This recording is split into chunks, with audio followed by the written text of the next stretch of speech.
Welcome back to the Gentleman's Gazette. In today's video, we're going to discuss the style of Hollywood icon Cary Grant, his approach to dressing, and which lessons from his style you can adopt and adapt in your wardrobe.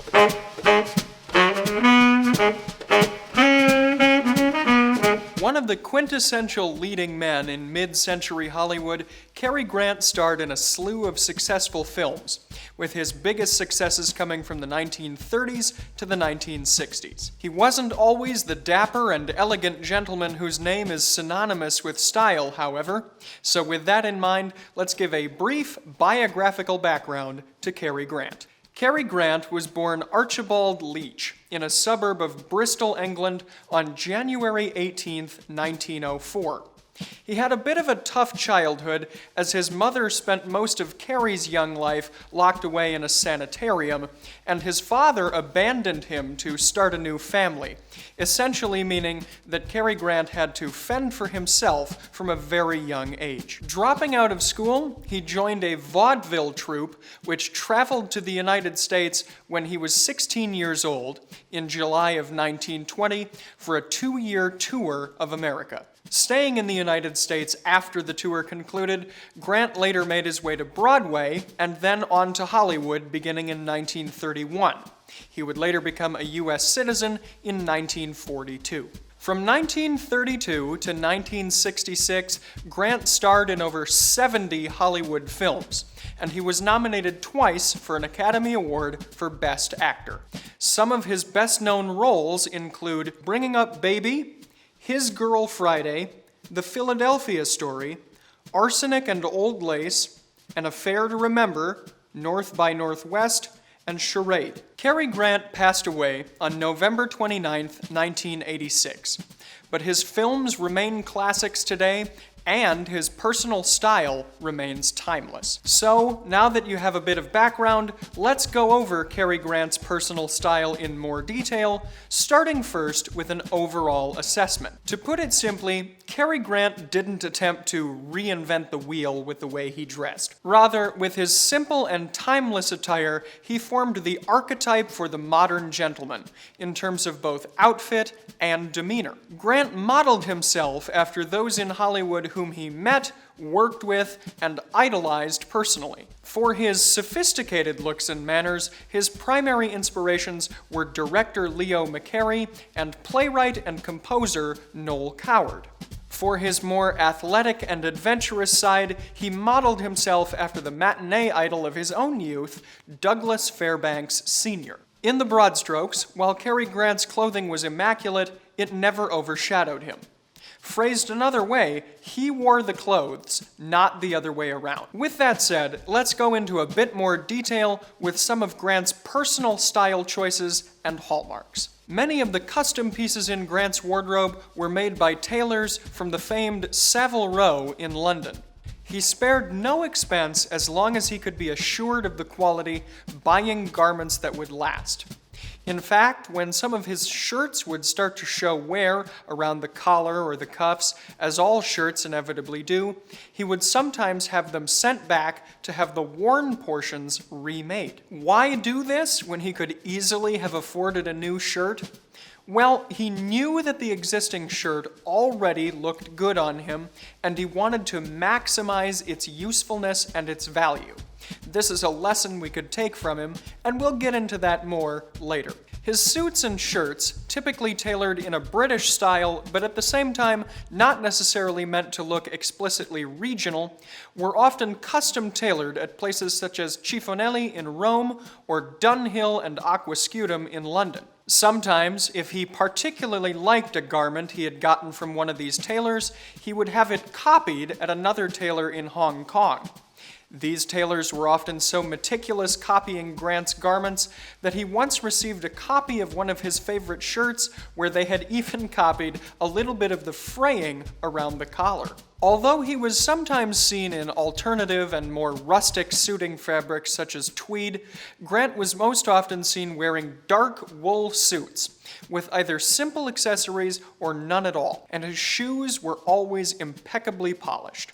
Because of his slim figure, Grant was often able to buy clothes off the rack as well, such as a trench coat from Aquascutum or sporting clothes from Abercrombie & Fitch, which during his time was more of an outdoors-oriented brand than the fashion outlet it is today. As he wrote in a 1962 magazine article, "Some of my suits are 10 to 20 years old, many of them ready-made and reasonably priced." Again, though he had the money and the taste to have suits made for him bespoke, he wasn't above buying garments off the rack from time to time, if he happened to spot something that suited his own personal style well. Early on in his film career, Grant worked with the tailors and staff in wardrobe to create vented suits for him, which were still somewhat uncommon at that time, at least outside of sporting wear. Most of his jackets had extra long custom vents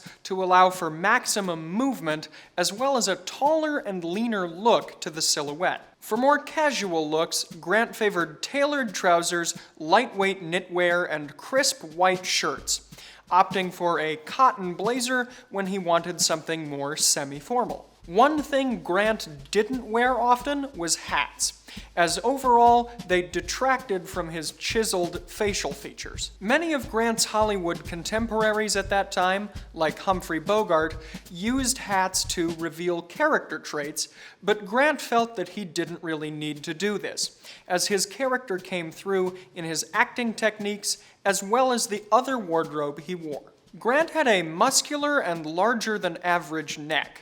He often attributed his neck's size to the years he had spent as an acrobatic performer in his youth. He was self-conscious about his neck size and always made an effort to draw attention away from it.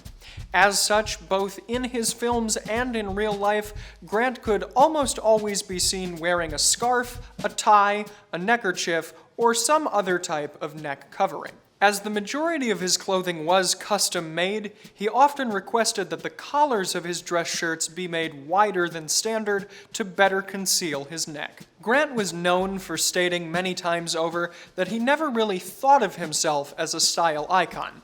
This is chiefly because, in his mind, none of his choices were necessarily anything remarkable. Indeed, he was never ostentatious and he refused to follow trends, adhering instead to classic style principles. He stuck with what he called the middle of fashion. For example, his trousers were never cut to be too baggy or too tight, and the widths of his lapels were never too wide or too thin. Everything was fairly centered and proportional on the whole. His philosophy is well encapsulated in this quote: "Simplicity, to me, has always been the essence of good taste." So, how can one emulate Cary Grant's famous style? The answer, fortunately, is rather easily and on a limited budget. With that in mind, here are 5 takeaways from Cary Grant that you can incorporate into your own style. Number 1, fit should always come first. A well-tailored suit will always look better than something bought off the rack, but at the same time, an off-the-rack suit made of inexpensive materials that does fit well will still look better than something made of luxurious materials that is baggy or otherwise improperly sized. Number 2, stick with well-made clothing and avoid the super sales. As Cary Grant's father once said, "It is better to buy 1 good pair of shoes than 4 cheap ones." Using this example, buying a more expensive pair of well-made leather Oxfords will be a much better long-term investment than buying a bunch of pairs of synthetically made shoes on sale, as those cheaper pairs are going to wear out much sooner than the one well-made pair will. Number 3, keep it simple. Another piece of his father's wisdom came to him when, as a young man, he happened to be wearing an outfit with some loud socks.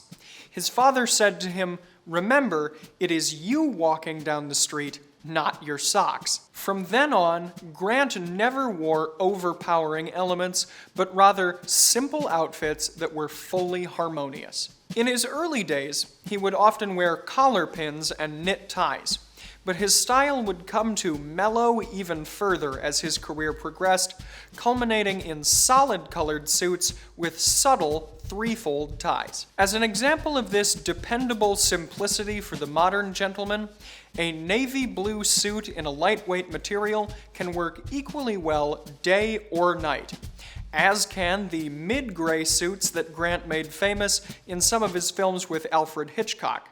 That's the type of suit I'm wearing here today, in tribute to him. As another example, a single-breasted overcoat can add an extra layer of formality to an outfit, but when worn with an air of nonchalance, as Grant did, it can be pulled off without looking stodgy or cold. Tip number 4 is something we've alluded to a little bit already: avoid unnecessary accessories. Grant rarely ever wore belts with his suits, instead opting for side adjusters. He would wear belts with more casual slacks, but still, these belts were understated and didn't have large statement pieces like overly sized belt buckles. Similarly, it was unusual to find him with anything more than a simple pocket square and a well-made wristwatch, and sometimes he would even forego these elements too. And finally, number 5. Sweaters, specifically cardigans, are a versatile staple for any man's wardrobe. Grant had a fondness for multiple types of sweaters, and being almost as well known for his perfect head of hair as he was for his outfits, he appreciated that cardigans could be put on without being pulled over the head or mussing the hair. As this applies to the modern gent, sweaters are versatile in that they can be paired with any number of outfits, such as with dark denim jeans or layered under a sport coat or blazer. Also, cardigans are perfect for adding a little bit of warmth in the colder seasons like spring and fall, or for simply adding a touch of class to an otherwise more understated or muted outfit. Over 30 years after his passing, Cary Grant remains one of the true icons of old Hollywood.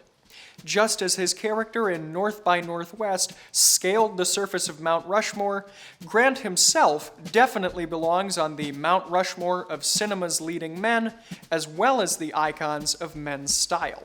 By studying his films and publicity photos, as well as reading literature on the subject, in particular Richard Torregrosa's book Cary Grant, A Celebration of Style, the modern gentleman can incorporate many of Grant's style hallmarks into his own wardrobe without looking affected or dated. Simply classic. So, we'd like to know, do you have a favorite Cary Grant performance? And more importantly, which lessons from his style do you think you could incorporate into your own? Let us know in the comments below. And of course, don't forget to subscribe to the channel so these videos come right to your inbox. In today's video, as I said before, I'm wearing a medium gray suit in tribute to Cary Grant, specifically some of the films he made with Alfred Hitchcock, including To Catch a Thief and North by Northwest. I've paired the suit with a similarly understated tie in light gray silk and a plain white dress shirt. My accessories are especially minimal today, in line with Grant's own personal style philosophy. For example, I am wearing silver cufflinks with a subtle design, but that's really it. I'm not wearing any pocket square, boutonniere, tie bar, collar pin, or any other sort of accessory that you might typically see in one of our videos. My socks from Fort Belvedere are one slight element of visual interest. They're light gray with a shadow stripe in light blue. Let's just hope that they're not loud enough that I would be scolded by Cary Grant's father. Finally, my shoes are plain-toed brown derbies. I've tried to shine them as best I could, as Cary Grant did with his shoes. That said, that's really all there is to my outfit today. Simple, understated, and elegant, just like Cary Grant.